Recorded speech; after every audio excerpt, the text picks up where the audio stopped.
Un important lot des 234 forêts classées de la Côte d'Ivoire reste à ce jour truffé de plantations cacaoyères.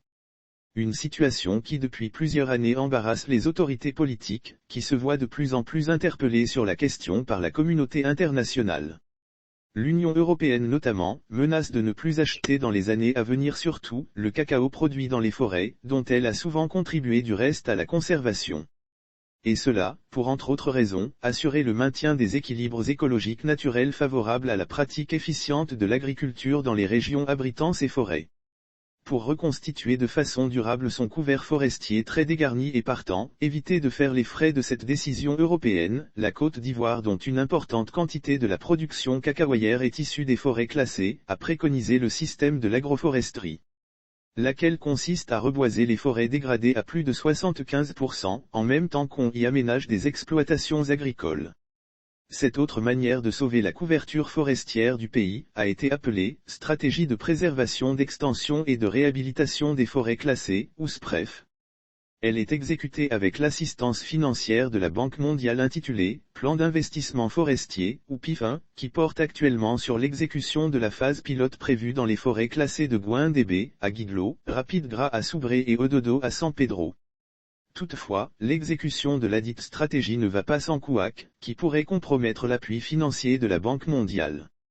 C'est que dans le cas précis de la forêt classée de Gouin-Débé, alors qu'un cabinet privé cautionné par l'institution financière internationale est en train d'élaborer le plan d'aménagement indispensable aux activités de réhabilitation tous azimuts, l'administration forestière décide du déclassement de 20 000 hectares de ladite forêt pour être cédés, dit-on, aux exploitants agricoles installés illégalement à l'intérieur.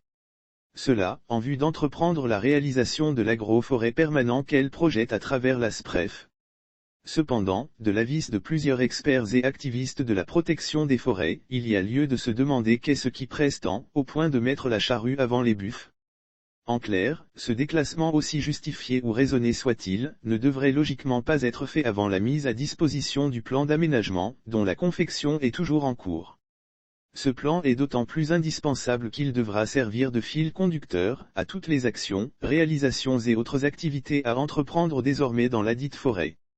Surtout dans le cadre des agroforêts permanents à y promouvoir. De plus, tel qu'il a été mené, il est tout à fait contraire à la loi qui stipule que le déclassement de toute parcelle, quel qu'en soit le motif, doit être préalablement décidé en Conseil des ministres, après exposé et acceptation des raisons explicatives. Autre fait que désapprouve plus d'un spécialiste est que, l'administration forestière envisage de raser les 20 000 hectares au bulldozer, avant leur attribution. Une méthode brutale et contre-indiquée, que rejettent les experts de la Banque mondiale.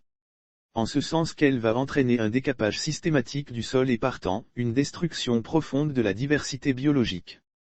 Des plantations d'EVA et de palmiers à huile seront aménagées sur une bonne partie de cet espace déclassé.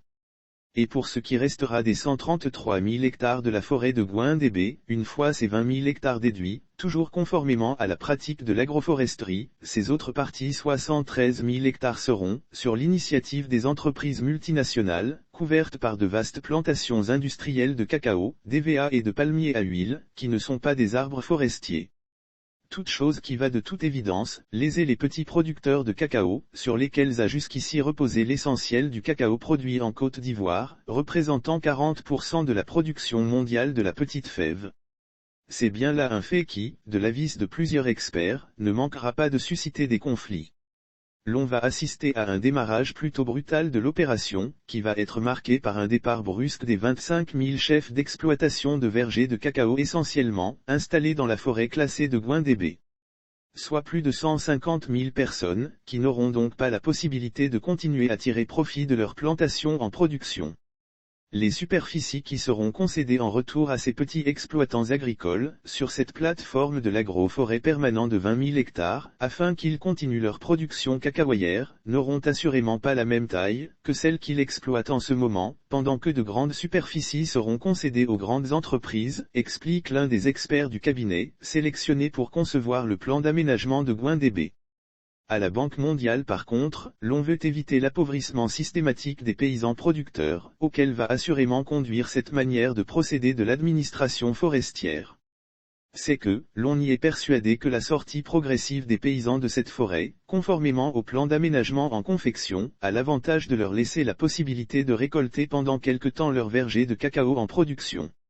Et le faisant, ils seront tenus de planter et d'entretenir des arbres. Cette activité sera rémunérée. Et au fil du temps, toujours conformément au plan d'aménagement, ces petits producteurs seront amenés à libérer la forêt. Car, les arbres plantés auront pris partout le dessus, de sorte à ne plus donner d'intérêt au cacao planté en ces lieux. En outre, des mesures d'accompagnement, que sont notamment les aides financières pour la création d'activités génératrices de revenus sont aussi prévues, pour eux. Cette façon de faire a l'avantage d'éviter les conflits dans la localité, l'exacerbation de la pauvreté ou la création de nouvelles poches de pauvreté. Au total, ce déclassement précipité des 20 000 hectares en question, leur aménagement en agroforêt permanent, sans se référer au plan d'aménagement non encore disponible, ainsi que l'installation des chefs d'exploitation sur des superficies fort réduites, après le rasage systématique de leurs plantations, alors que la part belle est faite aux multinationales, risquerait fort bien d'émousser les ardeurs de ce bailleur de fonds international. Et cela, dans la noble optique de soutenir la stratégie de préservation, d'extension et de réhabilitation des forêts. C'est en tout cas ce qui se raconte dans les coulisses du service de la banque, en charge de ce projet. De plus, ces méthodes ne sont sous-tendues par aucun plan d'aménagement émanant de l'administration forestière déjà concocté, contrairement à ce que d'aucuns tentent de faire croire, aux experts de la Banque mondiale. Par ailleurs estiment ces experts, si la création des agroforêts permanents doit être ainsi menée, sans le plan d'aménagement en cours d'élaboration par le cabinet d'experts engagé à cet effet, cela nécessitera plus de 300 milliards de FCFA d'investissement public dans la seule forêt classée de Gouin-Débé. Un investissement que les caisses de l'État ne peuvent en ce moment supporter. Le PIF qui est en cours actuellement et qui porte sur le financement de l'élaboration du plan d'aménagement de Gouin-Débé et Rapide-Gras coûtera 7,5 milliards de FCFA à la Banque mondiale. Le PIF 2, déjà en préparation nécessitera lui, un financement de 54 milliards de FCFA réalisé toujours par la Banque mondiale, pour le compte des autres forêts classées de cette phase pilote. Il servira précisément à l'élaboration de leur plan d'aménagement.